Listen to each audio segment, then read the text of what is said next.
Assalamualaikum warahmatullahi wabarakatuh. Perkenalkan, nama saya Rezeki Anisatur Rafiah, mahasiswa UIN Raden Intan Lampung, jurusan Ekonomi Syariah, Fakultas Ekonomi dan Bisnis Islam. Alhamdulillahirabbil alamin.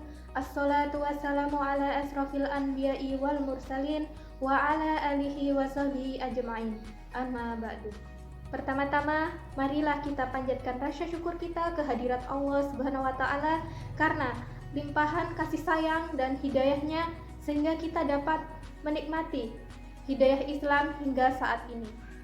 Kedua kalinya, salawat serta salam marilah kita sanjung agungkan kepada Nabi kita, Nabi Muhammad SAW, karena beliaulah kita dapat menikmati hidayah Islam hingga saat ini.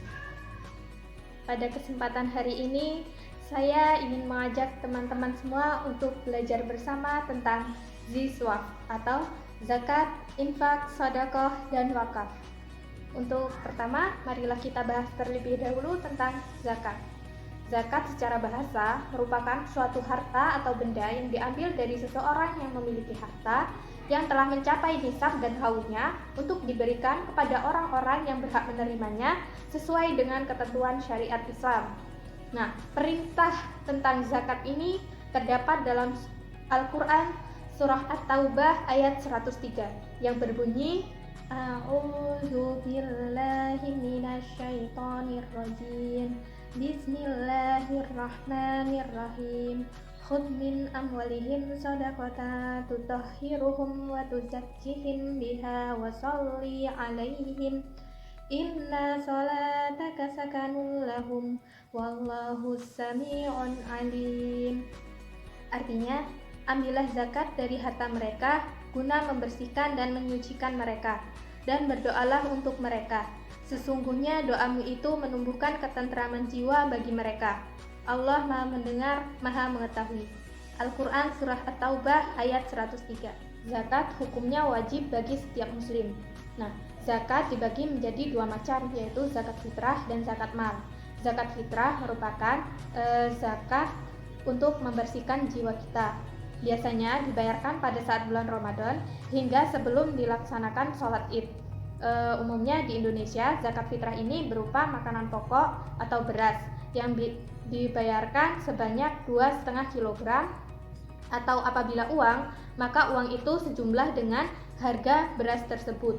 Nah, yang kedua yaitu zakat mal, yaitu zakat atas harta benda. Merupakan zakat yang dikenakan atas harta benda yang dimiliki oleh seseorang yang telah mencapai haul atau lamanya barang tersebut dimiliki, biasanya 1 tahun, dan nisab, yaitu jumlah barang yang jumlah zakat yang harus dibayarkan, yaitu 2,5%. Zakat mal ini dikenakan atas benda yang dimiliki oleh seseorang seperti surat berharga, emas, uang, hasil pertanian, dan juga hasil peternakan dan sebagainya. Selanjutnya, marilah kita bahas tentang infak dan sedekah.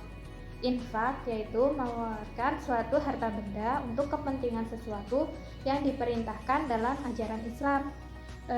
Jika zakat mempunyai nisab, maka infak tidak mengenal nisab dan hukumnya juga sunnah.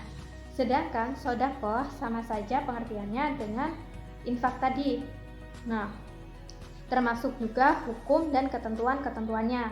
Hanya saja jika infak berkaitan dengan materi, maka sedekah memiliki arti yang lebih luas, menyangkut hal yang bersifat non-materi. Jadi pengertian sedekah ini begitu sangat luas sehingga sangat besar peluang kita untuk mengumpulkan amal soleh yang banyak. Sebagaimana hadis berikut yang berbunyi dari Abu Hurairah radhiyallahu anhu, Rasulullah Shallallahu alaihi wasallam bersabda, yang setiap ruas tulang manusia wajib dikeluarkan sedekahnya setiap matahari terbit. Mendamaikan dua orang yang berselisih adalah sedekah. Menolong seseorang dengan membantunya menaiki kendaraan atau mengangkatkan barangnya ke atas kendaraannya adalah sedekah. Kata-kata yang baik adalah sedekah. Setiap langkah kaki untuk mengerjakan sholat adalah sedekah, dan menyingkirkan rintangan di tengah jalan adalah sedekah. Hadis riwayat Bukhari dan Muslim. Nah, dalam hadis lain juga dikatakan bahwa tasbih, tahmid, tahlil, dan juga tersenyum terhadap saudara sesama muslim juga merupakan sedekah. Selanjutnya, marilah kita bahas tentang wakaf. Wakaf adalah menahan harta yang dapat dimanfaatkan dengan dijamin kelestariannya, tidak melakukan tindakan hukum kepada benda tersebut, tidak boleh dijual, dihibahkan, atau diwariskan. Wakaf termasuk bagian dari amal jariah. Sebagaimana sebuah hadis berikut yang artinya, dari Abu Hurairah radhiyallahu anhu, Rasulullah Shallallahu alaihi wasallam bersabda, apabila seorang manusia meninggal dunia, maka terputuslah amal perbuatannya kecuali dari 3 sumber, yaitu sedekah jariah atau wakaf, ilmu pengetahuan yang bisa diambil manfaatnya, dan anak soleh yang mendoakannya. Hadis riwayat Muslim. Sehingga dari zakat, infak, sedekah, dan wakaf kita dapat mengambil hikmah bahwasanya kita harus saling berbagi dengan saudara kita. Dan zakat, infak, sedekah, dan wakaf juga sangat berperan dalam perekonomian umat. Maka dalam pengelolaannya haruslah diatur dengan sedemikian rupa sehingga dapat menjadi produktif dan berdaya guna bagi kemaslahatan umat. Baiklah teman-teman, saya kira cukup belajar kita pada hari ini. Semoga dapat bermanfaat bagi kita semua. Dan kurang lebihnya saya mohon maaf pada teman-teman semua. Saya akhiri. Wassalamualaikum warahmatullahi wabarakatuh.